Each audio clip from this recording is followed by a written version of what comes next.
Daily mail एक बरतानवी अखबार है। उसने सन 2019 में जब पाकिस्तान तहरीक इंसाफ की हुकूमत का 1 साल मुकम्मल हुआ, बल्कि 1 साल मुकम्मल होने से पहले ही, डेली मेल के एक रिपोर्टर हैं, एक जर्नलिस्ट हैं, डेविड रोज। डेविड रोज ने एक आर्टिकल छापा डेली मेल में, और यह आर्टिकल छपा 14 जून 2019 को। इस आर्टिकल में डेली मेल ने क्या क्लेम किया था वो जरा मैं आपको पढ़ के सुना दूं। इल्जामात कौन से थे जो शहबाज शरीफ पर लगाए गए थे डेली मेल की जानिब से। डेली मेल की खबर में बताया गया कि मुस्लिम लीग नवाज के रहनुमा शहबाज शरीफ ने बरतानवी इमदाद में से पैसे चुरा कर बरतानिया में शरीफ खानदान के अकाउंट में भेजे। इल्जामात सुनते जाइएगा। खबर में जल्जले के बाद बहाली और तामीर नौ के लिए एरा नामी पाकिस्तानी इदारे में करप्शन का जिक्र किया गया। रिपोर्ट में तहरीक इंसाफ हुकूमत की एक खुफिया तहकीकाती रिपोर्ट का दावा देते हुए कहा गया कि मुस्लिम लीग नवाज की हुकूमत के दौरान शहबाज शरीफ के दामाद ने जल्जला मुतासरीन की इमदाद में से 10 लाख पाउंड हासिल किए। ये सैलाब भी आया था, जल्जला भी आया था, तो ये गरीबों के मिलने के लिए जो इमदाद है जो बरतानिया में से आती है, ये वो है। अच्छा, उसके बाद अगला इल्जाम ये है, रिपोर्ट के मुताबिक एरा के साबिक डायरेक्टर फाइनेंस अकराम नवीद ने नवंबर 2018 में अपना जुर्म कबूल करते हुए दावा किया था कि पाकिस्तान ने बरतानिया से जल्जला मुतासरीन की मदद के लिए 15 लाख पाउंड वसूल किए, जिसमें से 10 लाख पाउंड शहबाज शरीफ के दामाद अली इमरान को दिए गए। अब जरा ये नवीद इकराम की बात सुन लें आप। नवीद इकराम वो आदमी है जिसको गिरफ्तार कर लिया था शहबाज शरीफ ने एंटी करप्शन के जरिए से। शहबाज शरीफ ने एंटी करप्शन के जरिए से नवीद इकराम को गिरफ्तार करके रखा अपने कंट्रोल में, फिर इनकी वाइफ को भी गिरफ्तार कर लिया, क्योंकि शहबाज शरीफ का दामाद इनके घर आता जाता था अपनी बीवी के साथ, शहबाज शरीफ की बेटी के साथ। तो इससे पहले कि ये लोग नाम लेते और बताते कि अली इमरान को हमने ये सारा कुछ दिया है, शहबाज शरीफ ने अपने दौरे हुकूमत में अली इमरान को और अपनी बेटी को बचाने के लिए और अपने आप को बचाने के लिए एरा का जो डायरेक्टर फाइनेंस था अकरम नवीद, उसको गिरफ्तार कर लिया। और फिर बाद में उसकी बीवी ना बोले, उसकी बीवी को भी गिरफ्तार कर लिया। फिर उसके बेटों को लेकर आए और उसके बेटों के सामने मां और बाप पर टॉर्चर किया पुलिस वालों ने, एंटी करप्शन वालों ने नहीं, पुलिस वालों ने। मुझे उस दौर में एंटी करप्शन वालों ने बताया कि हमारे यहां पे इतना जुल्म कभी नहीं हुआ जितना जुल्म शहबाज शरीफ और अली इमरान इस वक्त करवा रहे हैं एक साबिक डायरेक्टर फाइनेंस अकरम नवीद के ऊपर।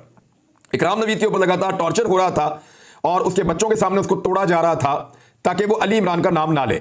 लेकिन फिर शहबाज शरीफ की हुकूमत खत्म हुई और पाकिस्तान तहरीक इंसाफ की हुकूमत बन गई। जब हुकूमत बनी तो इस शख्स को फिर नैब उठाकर ले गई। जब नैब ने इस शख्स को तफ्तीश के लिए अपने पास बुलाया तो इस शख्स का पहला सवाल यह था कि मुझे यह बताया जाए कि यह कौन सा साल, महीना और दिन चल रहे हैं। यानी इसको इस तरह अंधेरे के अंदर रखा गया कि यह रोशनी को देखता था तो इसकी आंखें चुंधिया जाती थी। इसकी वाइफ की जमानत के लिए मैं आपको यहां पर आज ये सच बता देता हूं कि मैंने जाती तौर पर बड़ा रोल प्ले किया था। मेरी अली इमरान से लड़ाई भी हो गई थी उस दौर में, बहुत सारे लोगों को उसने सुलह के लिए भी भिजवाया, लेकिन मैंने एक ही बात की थी कि इस खातून को फौरी तौर पर रिहा किया जाए। करप्शन तुमने की है, करप्शन अकराम नवीद ने की है, इस खातून का इससे कोई ताल्लुक नहीं है, क्योंकि इस खातून की एक बेटी मेंटली रिटार्टेड है। ये जो मियां बीवी पकड़े हुए थे ना, इनकी एक बेटी ज़हनी तौर पर मरीजा थी और वो अपनी मां के बगैर खाना भी नहीं खाती थी। मुझे किसी ने उस बच्ची की वीडियो लाकर दिखाई थी, 16-17 साल की बच्ची होगी, लेकिन वो चीजों को फेंक रही थी, वो अपनी मां के बगैर खाना भी नहीं खा रही थी। तो उस बात पे फिर झगड़ा हुआ और बाद में शहबाज शरीफ और अली इमरान ने काफी दबाव के बाद इस खातून की जमानत करवाई थी, लेकिन ये शर्त रखी थी कि ये बाहर जाकर मुंह नहीं खोलेगी। इसके मियां को बाद में नैब वाले लेकर गए। मुझे किसी ने उस बच्ची की वीडियो लाकर दिखाई थी, 16-17 साल की बच्ची होगी, लेकिन वो चीजों को फेंक रही थी, वो अपनी मां के बगैर खाना भी नहीं खा रही थी। तो उस बात पर फिर झगड़ा हुआ और बाद में शहबाज शरीफ और अली इमरान ने काफी दबाव के बाद इस खातून की जमानत करवाई थी, लेकिन यह शर्त रखी थी कि यह बाहर जाकर मुंह नहीं खोलेगी। इसके मियां को बाद में नैब वाले लेकर गए, तो फिर बाद में नैब को उसने बताया कि भाई पैसे तो सारे अली इमरान ले गया था, मेरे पास तो थे ही नहीं। अब कहानी वहीं से शुरू करता हूं कि इल्जामात डेली मेल्स ने क्या लगाए थे। 15 लाख पाउंड वसूल किए, जिसमें से 10 लाख पाउंड शहबाज शरीफ के दामाद अली इमरान को दिए गए। रिपोर्ट के मुताबिक यह रकम पहले बर्मिंघम भिजवाई गई और उसके बाद उसे शरीफ खानदान के अकाउंट में डाला गया। रिपोर्ट में साबिक वज़ीर-ए-आज़म इमरान खान के मावने खुसूसी बराए एहतसाब शहजाद अकबर का बयान भी शामिल किया गया, जिसमें उन्होंने दावा किया हमारी तहकीकाती टीम ने बड़े पैमाने पर मनी लॉन्ड्रिंग के शवाहिद इकट्ठे कर लिए हैं। मनी लॉन्ड्रिंग ज्यादातर बरतानिया में की गई है। तहकीकाती रिपोर्ट का हवाला देते हुए डेली मेल की खबर में कहा गया था कि साल 2003 में शहबाज शरीफ के पास सिर्फ 1.5 लाख पाउंड थे, जबकि सन 2018 में उनके असासे बढ़कर 20 करोड़ पाउंड हो गए थे। अब ये बीच में 10 लाख पाउंड कहां से आए, आपको अंदाजा तो हो गया होगा। अब एक और चीज पे आप गौर कीजिए, उस दौर में शहबाज शरीफ ने एंटी करप्शन का इजाफी चार्ज एक और ऑफिसर को दिया था, यह भी खबर मेरे पास है, और वो क्यों दिया था और क्या काम लिया गया था, यह भी खबर मेरे पास है। तो अली इमरान वाला जो ये पूरा मामला था, जिसमें अकरम नवीद से पैसा लेकर जो बेचारे गरीबों के लिए बरतानिया से आया था, उसको वापस बरतानिया मनी लॉन्ड्रिंग कर दिया गया और उस पैसे को बाद में शरीफ खानदान के अकाउंट में डाला गया। ये थी डेली मेल्स की खबर। शहबाज शरीफ साहब को यह लगा और उनके लॉयर्स ने और उनके लोगों ने उनको यह बताया कि यह बात कभी साबित नहीं की जा सकती, और जो बात साबित नहीं की जा सकती उसको आप चैलेंज कर सकते हैं। तो 1 महीने के बाद शहबाज शरीफ साहब ने इसको अदालत में चैलेंज कर दिया। जब शहबाज शरीफ साहब ने इसको अदालत में चैलेंज किया तो ये ट्वीट मेरे सामने शहबाज शरीफ साहब का मौजूद है, मैं ये आपको पढ़ के बता देता हूं, आपको आइडिया हो जाएगा। ये जी 14 जुलाई 2019 को शहबाज शरीफ ने कानूनी नोटिस भिजवाया था। डेली मेल के खिलाफ कानूनी चाराजोई का फैसला किया है। खुद साख्ता और गुमराहकुन खबर इमरान खान और शहजाद अकबर के ईमा पर छापी गई है। हम इन दोनों हजरात के खिलाफ भी कानूनी चाराजोई करेंगे। वैसे इमरान खान साहब, आपको अभी मेरी जानिब से किए गए 3 हत्या इज्जत के दावों का जवाब भी देना है। ये शाम 6:31 पे 14 जुलाई 2019 को शहबाज शरीफ साहब ने इसके ऊपर दावा कर दिया। अब ये केस चलता रहा अदालत में। पहले तो डेली मेल ने कहा नहीं जी नहीं, ये जो शहबाज शरीफ कह रहे हैं कि मेरी हद तक हुई है इस खबर से, तो इस खबर से हमें लगता है कि जो अल्फाज इस्तेमाल किए गए हैं उनमें शहबाज शरीफ की हद तक इज्जत नहीं हुई, ना उनके दामाद की हद तक इज्जत हुई है। ये केस इस बात के ऊपर चल रहा था कि हद तक इज्जत हुई है या नहीं हुई। तो बाद में अदालत ने यह फैसला दिया जिसमें अदालत शरीफ की हद तक इज्जत नहीं हुई, ना उनके दामाद की हद तक इज्जत हुई है। यह केस इस बात के ऊपर चल रहा था कि हद तक इज्जत हुई है या नहीं हुई। तो बाद में अदालत ने यह फैसला दिया जिसमें अदालत ने कहा कि जो अल्फाज खबर के अंदर इस्तेमाल किए गए हैं अगर वो गलत हैं तो हद तक इज्जत तो हुई है। यानी जो अल्फाज इस्तेमाल किए हैं उससे एक आदमी को वो डीफेम तो होता है, उसको नुकसान तो होता है। लिहाजा अब शहबाज शरीफ साहब ने जो 13 सवालात एतराजात उठाए हुए हैं इस अदालत के अंदर डेली मेल के ऊपर, डेली मेल को उन 13 एतराजात का अब जवाब जमा करवाना पड़ेगा।